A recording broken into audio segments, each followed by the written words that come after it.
नमस्कार मेरे प्यारे मित्रों। तो आप सभी का एक नई वीडियो में फिर से स्वागत है। जैसा कि रोजाना हम लोग करंट अफेयर को डिस्कस करते हैं, तो आज है 11 मई और आज के हम कुछ ही इम्पोर्टेंट करंट अफेयर को डिस्कस करेंगे। पहले चलते हैं बिना देर किए हुए पहले रिवीजन क्वेश्चन की ओर। किस कंपनी ने जून 2024 में दुनिया की पहली सीएनजी से चलने वाली बाइक लॉन्च की है? तो ये बजाज ऑटो ने की है। मई 2024 में भारत का पहला स्वदेशी बम्पर यूएवी कहाँ लॉन्च किया गया है? तो बेंगलुरु में किया गया है। इंडियन सुपर लीग 2023-24 का खिताब किसने जीता है? मुंबई सिटी ने जीता है। यूनिसेफ इंडिया के लिए नेशनल एम्बेसडर किसे नियुक्त किया गया है? तो करीना कपूर को नियुक्त किया गया है। विश्व एथलेटिक्स दिवस कब मनाया गया? तो 7 मई को मनाया गया है। मई 2024 में पेटीएम मनी लिमिटेड के नए सीईओ किसे नियुक्त किया गया है? राकेश सिंह को नियुक्त किया गया है। 36वां ला लीगा खिताब किसने जीता है? रियल मैड्रिड ने जीता हुआ है।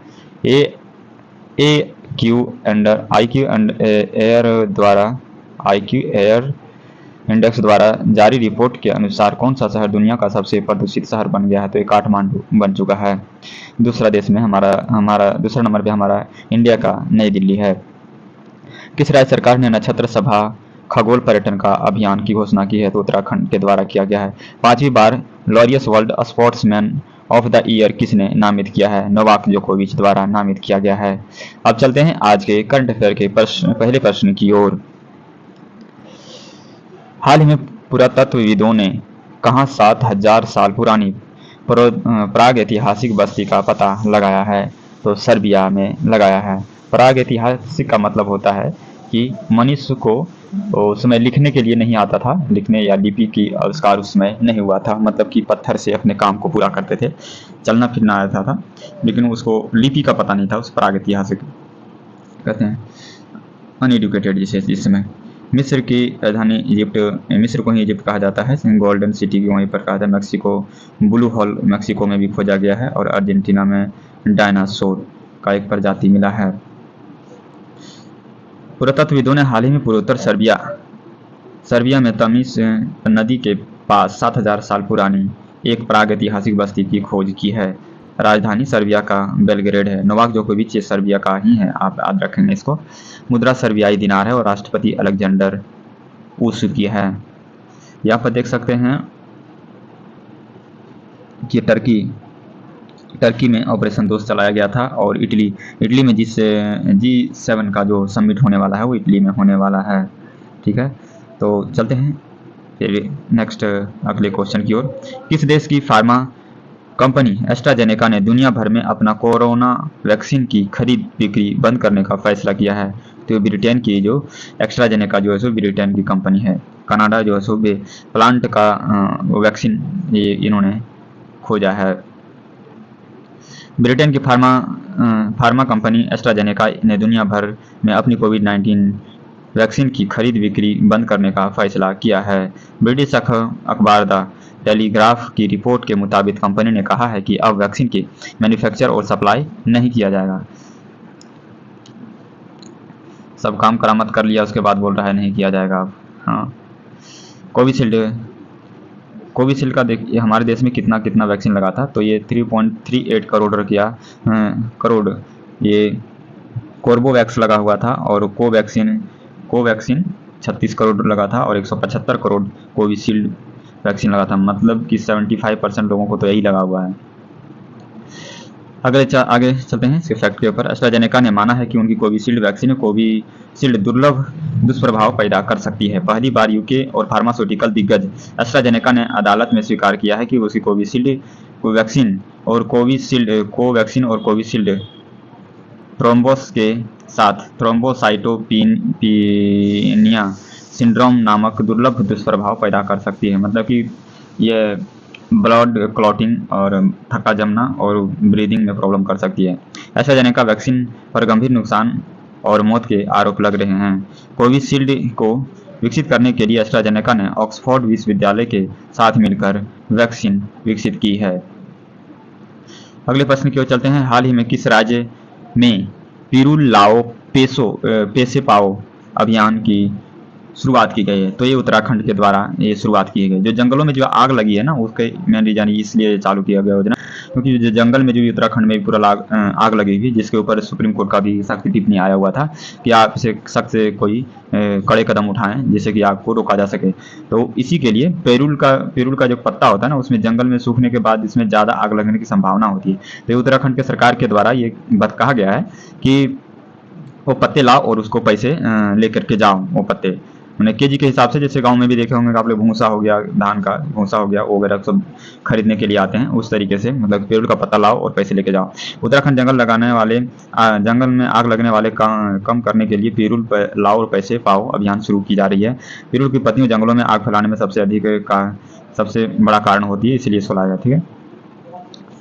और उत्तराखंड के सीएम है पुष्कर सिंह धामी, राज्यपाल लेफ्टिनेंट जनरल गुरमीत सिंह है, राजधानी देहरादून और गैरसैंण है। झील सातताल, राकसताल, नैनीताल और Malatal. National park Jim Corbett राष्ट्रीय उद्यान सबसे पुराना ये राष्ट्रीय उद्यान है, याद रखिएगा। नंदा देवी राष्ट्रीय उद्यान हो गया, राजाजी राष्ट्रीय उद्यान। फूलों की घाटी राष्ट्रीय उद्यान, गंगोत्री राष्ट्रीय उद्यान। दर्रे हैं मानदर्रा और नीति दर्रा। उत्तराखंड विधानसभा ये पहला स्टेट हो गया है इंडिया का जो यूसीसी बिल को पारित किया है। 38वें राष्ट्रीय खेल पुरस्कार ये उत्तराखंड जीता है। उत्तराखंड उच्च न्यायालय पहली महिला मुख्य न्यायाधीश ये रितु बहरी है, इससे इसको याद रख सकते हैं।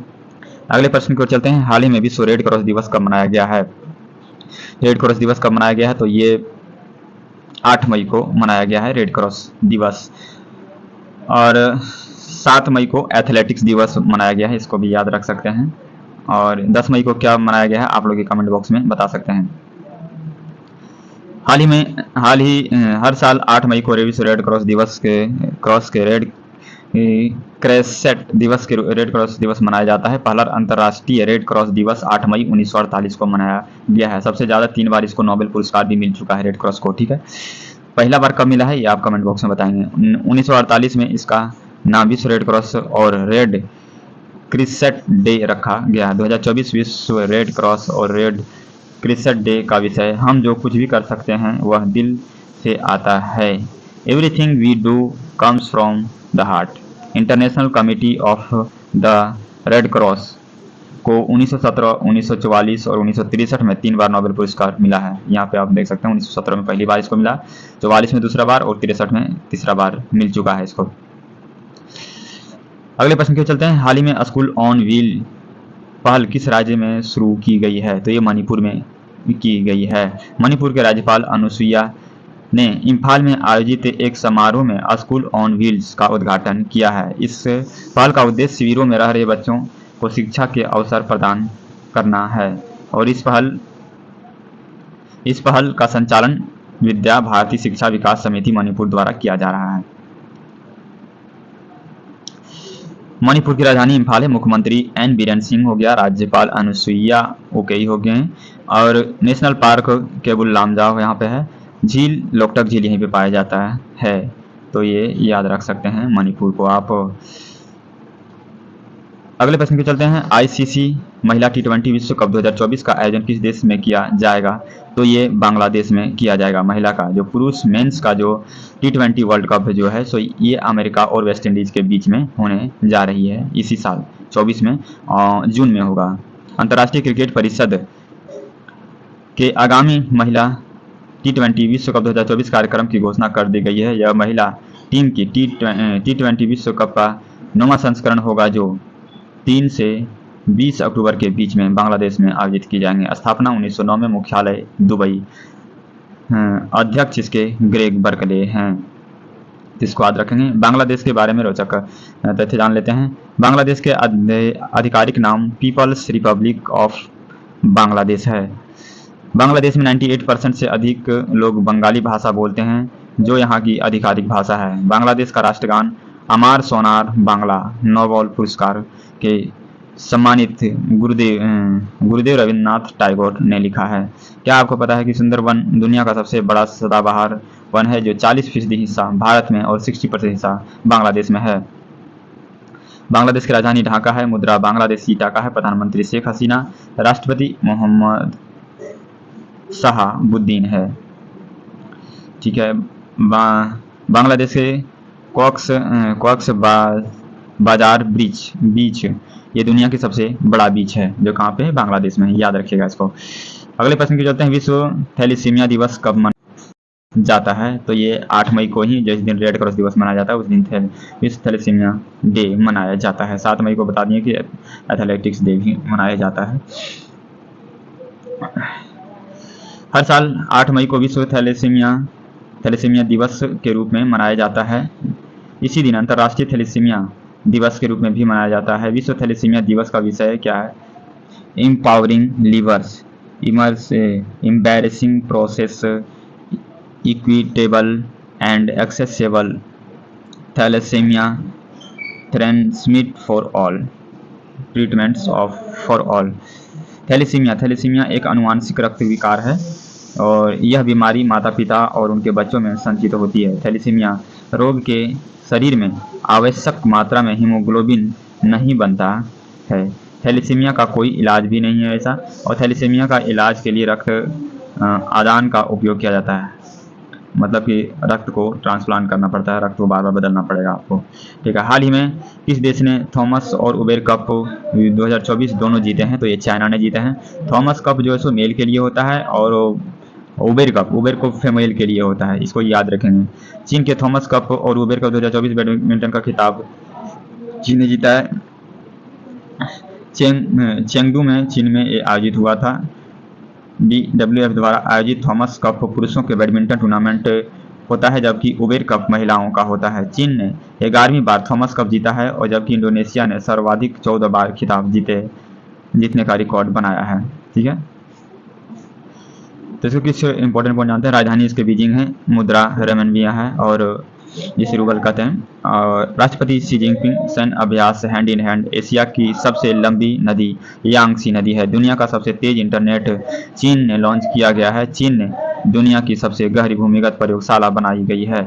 दुनिया का पहला मीथेन संचालित रॉकेट जुके 2 लॉन्च किया गया है। अगले प्रश्न की ओर चलते हैं। वर्ष 2025 में BWF विश्व जूनियर बैडमिंटन चैंपियनशिप का आयोजन कहाँ किया गया है? तो ये असम में किया गया है। याद रखेंगे इसको। भारत BWF विश्व जूनियर बैडमिंटन चैंपियनशिप 2025 की मेजबानी करेगा। आयोजन गुवाहाटी असम के भारत में होगा। ठीक है ना। यह 2008 के बाद से भारत में BWF का इवेंट की पहली मेजबानी है। BWF की अध्यक्षता पॉल एरिक हॉयर है। साथ ही BWF के बैडमिंटन वर्ल्ड फेडरेशन, इसको फुल फॉर्म होता है, ने वो घोषणा की है कि BWF थॉमस और उबेर कप फाइनल का अगला संस्करण 2026 में डेनमार्क में आयोजित किया जाएगा। अगले प्रश्न की ओर चलते हैं। हाल ही में किस राज्य सरकार की आबादी बढ़ने के लिए बढ़ाने के लिए कुछ बाघों को सह्याद्री रिजर्व में स्थानांतरित करने का निर्णय लिया है? तो ये महाराष्ट्र द्वारा किया गया है। ठीक है। सह्याद्री टाइगर रिजर्व महाराष्ट्र पश्चिमी क्षेत्र में एकमात्र बाघ रिजर्व में बाघों की आबादी को पुनर्जीवित करने के लिए राज्य का वन विभाग जल्द ही चंद्रपुर जिले में ताबड़तोड़ अंधारी टाइगर रिजर्व से बाघों को स्थानांतरित करेगा। महाराष्ट्र के मुख्यमंत्री एकनाथ शिंदे हैं। राजधानी मुंबई है। राज्यपाल रमेश बैस है। नेशनल पार्क संजय गांधी राष्ट्रीय उद्यान और नवेगांव राष्ट्रीय उद्यान है। पंचेत राष्ट्रीय उद्यान है। पेंच राष्ट्रीय उद्यान है, यहीं पे महाराष्ट्र में ही। महाराष्ट्र में GST में कंट्रीब्यूशन महाराष्ट्र का सबसे अधिक है, सबसे सरप्लस महाराष्ट्र का ही है, इसको भी आप याद रख सकते हैं। ठीक है। महाराष्ट्र सरकार ने स्वास्थ्य और शिक्षा के क्षेत्र में AI उपयोग के लिए गूगल के साथ समझौता किया है। 27वें राष्ट्रीय युवा महोत्सव का आयोजन नासिक में किया गया है। महाराष्ट्र पुलिस का नया DGP रश्मि शुक्ला को नियुक्त किया गया है। FDI का सबसे बड़ा प्राप्तकर्ता राज्य महाराष्ट्र हो चुका है, याद रखिएगा। हाल ही में कौन भारतीय महिला हॉकी टीम की नई कप्तान बनी है? हॉकी टीम की, तो ये सलीमा टेटे को बनाया गया। ठीक है, इसको याद रखेंगे, ये गलती से टेक हो गया है, ये सलीमा टेटे को बनाई गई है। सविता पुनिया के जगह सलीमा टेटे भारतीय महिला हॉकी टीम की नई कप्तान। FIH Fitch hockey pro league 2023-24 के यूरोप चरण के लिए सलीमा टेटे को भारतीय महिला हॉकी टीम का नया कप्तान बनाया गया है, जबकि नवनीत कौर को उप कप्तान की जिम्मेदारी दी गई है। अगले प्रश्न के चलते हैं। हाल ही में किस राज्य ने अजरख को GI टैग मिला है? तो ये गुजरात का है, जिसे GI टैग प्राप्त हुआ है। गुजरात में समृद्धि संस्कृति विरासत की एक महत्वपूर्ण मान्यता में कच्छ अजरख के पारंपरिक कारीगरों को पेटेंट डिजाइन और ट्रेडमार्क महानियंत्रक द्वारा प्रतिस्थापित भौगोलिक सांकेतिक प्रमाण पत्र प्रदान किए गए हैं। भारत के केंद्रीय अनुसंधान केंद्रों संस्थानों की सूची। कृषि अनुसंधान संस्थान दिल्ली में है, तंबाकू अनुसंधान संस्थान राजमुंदरी में है, शर्करा अनुसंधान संस्थान कानपुर में है, जिसे मतलब शुगर कैन कह सकते हैं, चावल अनुसंधान संस्थान कटक में है और आलू अनुसंधान शिमला में है, गन्ना अनुसंधान कोयम्बटूर में है, डेयरी अनुसंधान करनाल में, औषधि अनुसंधान लखनऊ में और जूट अनुसंधान कोलकाता में है, खाद्य प्रौद्योगिकी अनुसंधान मैसूर में है। प्रीवियस क्वेश्चन जो कल का क्वेश्चन था, हाल ही में व्हिटली गोल्ड पुरस्कार 2024 से किसे जीता है? डॉक्टर पूर्णिमा देवी बर्मन ने जीता है। क्वेश्चन ऑफ द डे, अंतरराष्ट्रीय शतरंज महासभा ने किस भारतीय को ग्रैंड मास्टर की उपाधि से सम्मानित किया है? तो ये आपको कमेंट बॉक्स में आंसर करना है। और आप लोग को वीडियो कैसा लगा ये कमेंट बॉक्स में जरूर हमें बताएं। क्या इसमें इंप्रूव कर सकते हैं जरूर बताएं। नए हैं तो वीडियो को लाइक करें, शेयर करें और चैनल को सब्सक्राइब करें। Thank you. फिर मिलते हैं नेक्स्ट वीडियो में, तब तक आप अपना पूरा ध्यान रखें। Thank you.